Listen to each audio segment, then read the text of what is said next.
ఓం శ్రీ గురుభ్యో నమః. ఓం శ్రీకృష్ణ పరబ్రహ్మణే నమః. ఓం శుక్లాంబరధరం విష్ణుం శశివర్ణం చతుర్భుజం ప్రసన్నవదనం ధ్యాయేత్ సర్వవిఘ్నోపశాంతయే. శ్రీ భగవద్గీత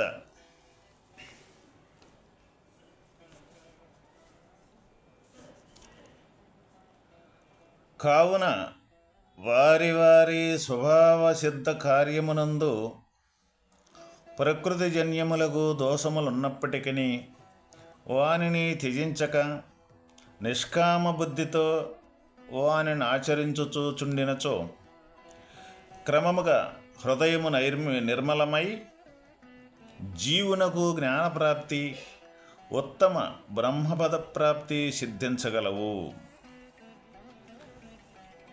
ఇంతవరకు కర్మయోగమును గూర్చిన విచారణ గావించి ఇక ఇక్కడ నుండి జ్ఞానయోగమును గూర్చిన సాంఖ్యయోగమును లేక సన్యాసయోగమును గూర్చిన విచారణను గావించుచున్నారు. అసక్త బుద్ధి సర్వత్రా జితాత్మా విగత స్పృహ నైష్కర్మ్య సిద్ధిం పరమాం సన్యాసేనాధిగచ్చతి. సమస్త విషయములందునూ తగులుబాటునందని బుద్ధి గలవాడును, మనస్సును జయించినవాడును, కోరికలు లేనివాడు నగు మనుజుడు సంగత్యాగముచే జ్ఞానమార్గముచే సర్వోత్కృష్టమైన నిష్క్రియ ఆత్మస్థితిని పొందుచున్నాడు. ఇంతవరకు నిష్కామ కర్మయోగమును ప్రతిపాదించుచూ వచ్చి ఇట నుండి జ్ఞానయోగ సాంఖ్యయోగ విచారణ యందు ప్రవేశించుచున్నారు. కొన్ని సుగుణములు చెప్పి అవి కలవాడు నిష్క్రియ పరమాత్మస్థితిని పొందగలుగునని వచించుచున్నారు. అవి ఏవి అనగా, 1 దేని యందును తగులుకొనని బుద్ధి కలిగియుండుట, 2 మనస్సుని జయించుట, 3 ఆశ లేకుండుట. ఇక్కడ ఎటువంటి నిష్క్రియ పరమాత్మస్థితిని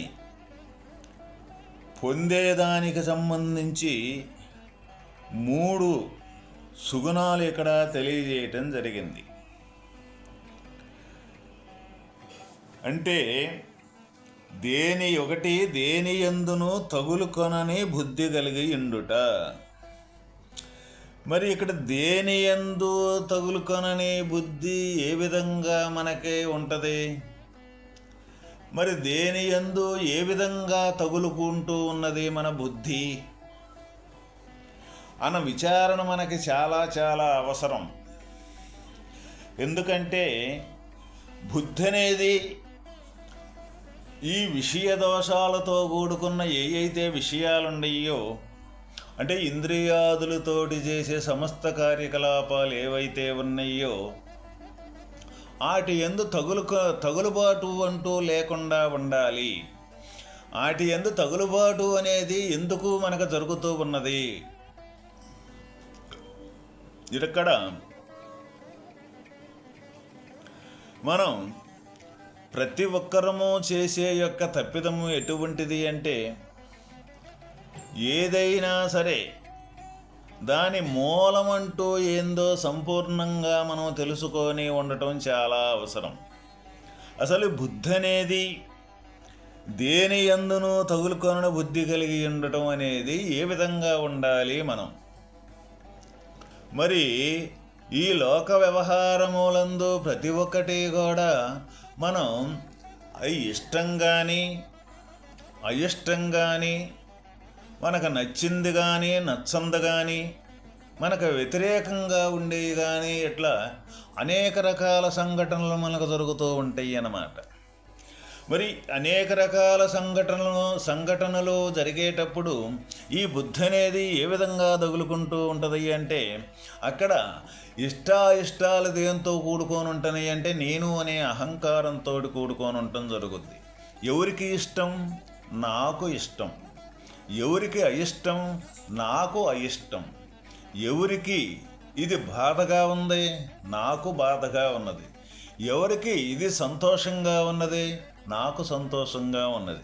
అందువల్ల ఈ బుద్ధి అనేది తగులుకొనకుండా ఉండాలి అంటే దీనికంటే ముందు ఇంకొకటి, ఈ నేను అనే యొక్క కర్తృత్వం ఏదైతే ఉన్నదో అది ఉన్నంతసేపు ఎటువంటి పరిస్థితుల్లో కూడా బుద్ధిని ప్రతి విషయంలో తగులుకోకుండా ఉండే యొక్క విధానాన్ని మనం విడతీయలేము. ఎందుకంటే ఈ నేను అనే యొక్క అహం అయితే మన దగ్గర ఉన్నంతసేపు ఈ బుద్ధి అనేది ప్రతి ఒక్క విషయాన్ని ఇష్టమైన దాన్ని కానీ అయిష్టమైన దాన్ని కానీ దాన్ని తప్పనిసరిగా దాన్ని బంధాన్ని అనేది తప్పనిసరిగా తగులుకొనే ఉంటుందన్నమాట. ఎందుకు మనకి ఒక ఆనందకరమైన ఏదైనా ఒక శబ్దం, ఒక పాట ఏదైనా సరే మనం ఆనందకరంగా మనకు బాగా నచ్చింది కానీ మనం విన్నాము అంటే అది మనకి తర్వాత అది అయిపోయినా కూడా ప్రతిసారి కూడా మన స్మృతుల్లోకి ఆ పాట యొక్క స్మృతి కానీ ఆ పాట యొక్క సంగీతం కానీ ఆ పాట యొక్క ఏ అనుభూతి అయితే ఏదైతే ఉన్నదో మనం అది మనకు ఎంతో ఆహ్లాదకరంగా ఉన్న యొక్క అనుభవం ఏదైతే ఉందో ఆ అనుభవం అనేది పాట అయిపోయినా కూడా మనకి దాని యొక్క అనుభవాలు మనకి స్మృతికి వస్తూనే ఉంటుంటాయి. అదే ఎక్కడ బుద్ధి అనేది తగులుకోవటము అంటే దీనికి కారణం ఎవరు? నేనే ముందు. ఈ నేననే అహం, ఈ నేననే అహం ఏది? ఈ శరీర పరిధిలో ఉన్నది ఏదైతే ఉందో అది ఇక్కడ నేననే అహంకారం అన్నమాట.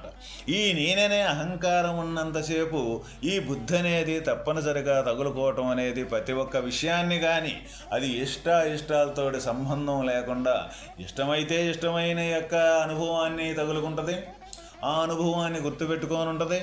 అయిష్టమైతే అయిష్టానికి సంబంధించిన అనుభవాన్ని గుర్తుపెట్టుకొని ఉంటుంది. ఇట్లా లోకంలో జరిగే ప్రతి ఒక్క సంఘటన కూడా ఇక్కడ మనకి ఈ బుద్ధి అనే యొక్క దగులు మీద అయితే ఉందో దాని ద్వారా మనకు అనుభవం అనేది తయారవుద్ది. కాబట్టి ఆ అనుభవాన్ని తప్పనిసరిగా గుర్తుపెట్టుకొని ఉంటుంది అన్నమాట.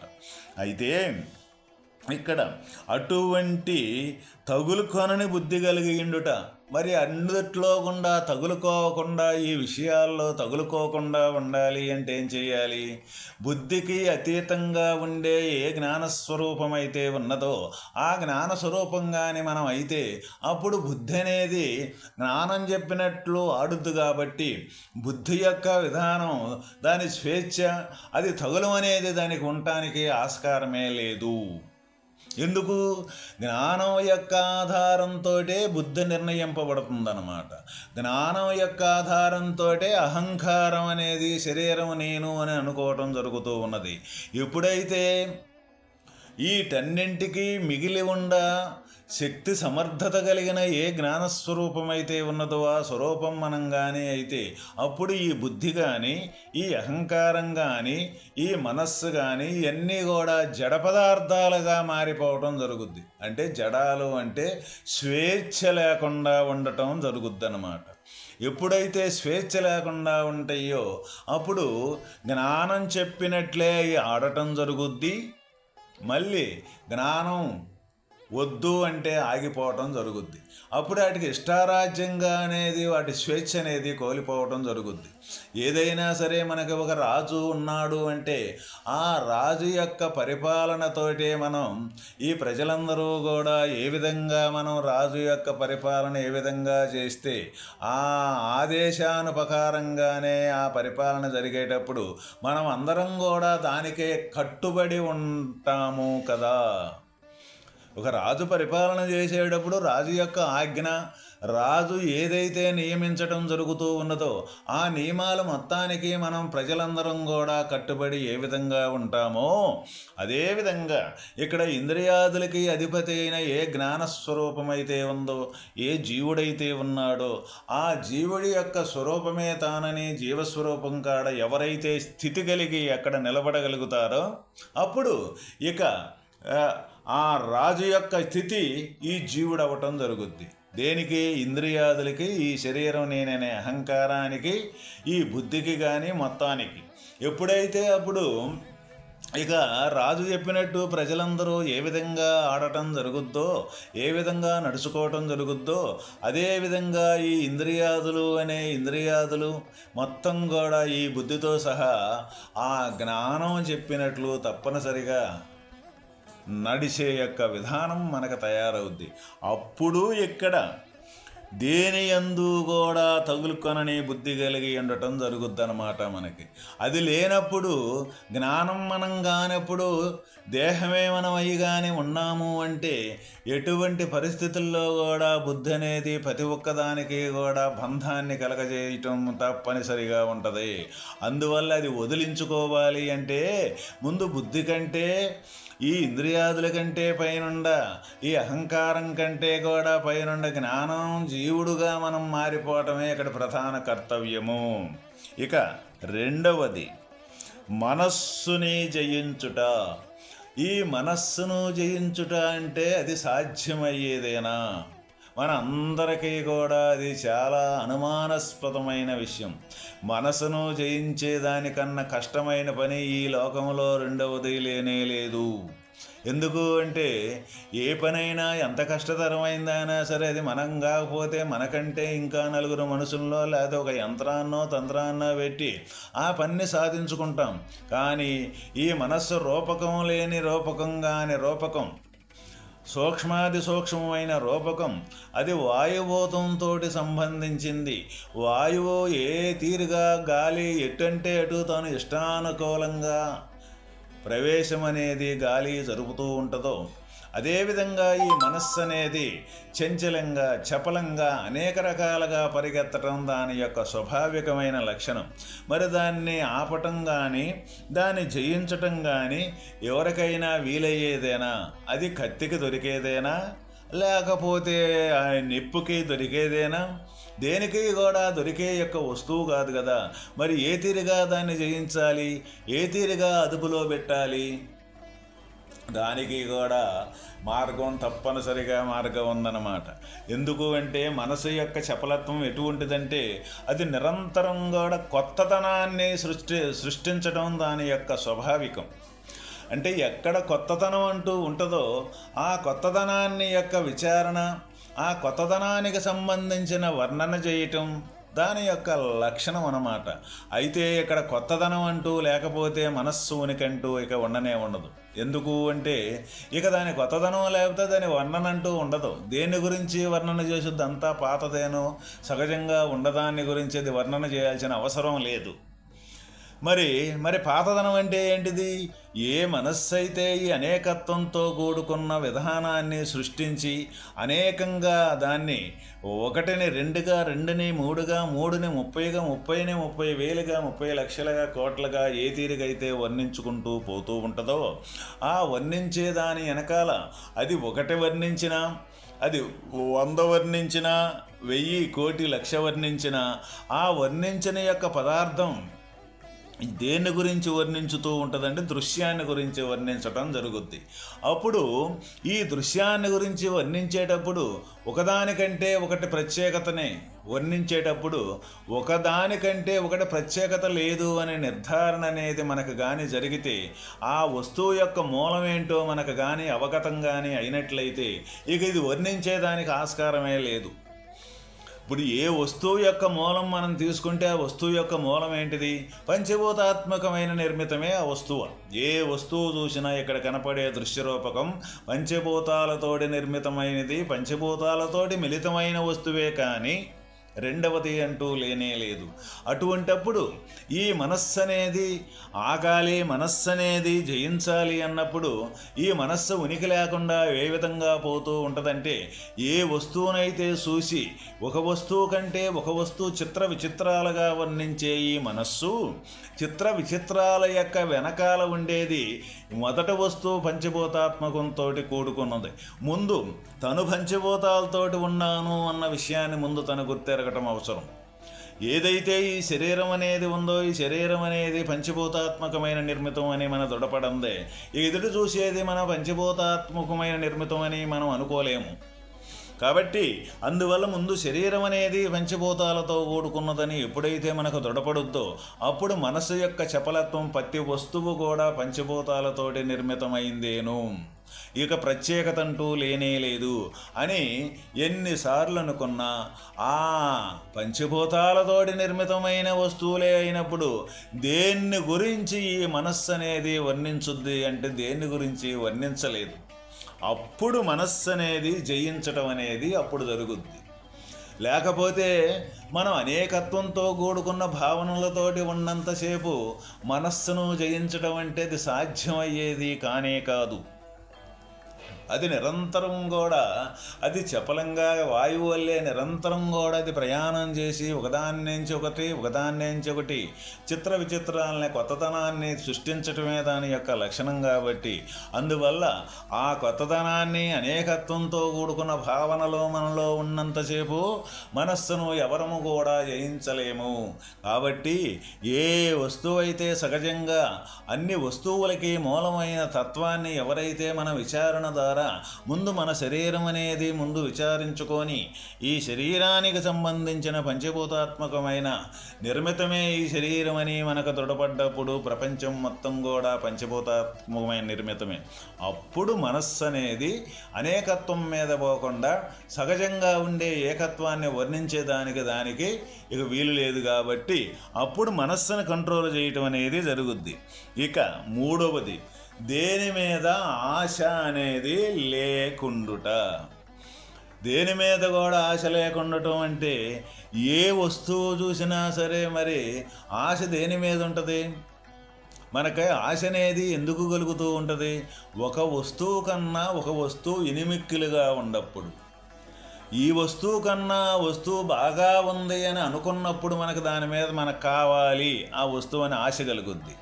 అప్పుడు ఆ ఆశ అనేది అట్లా ఒకదానికంటే ఒకటి ఇప్పుడు ఈ మనసు వర్ణన చేసే విధానంతో మనకు ఆశ అనేది పుట్టడం జరుగుద్ది.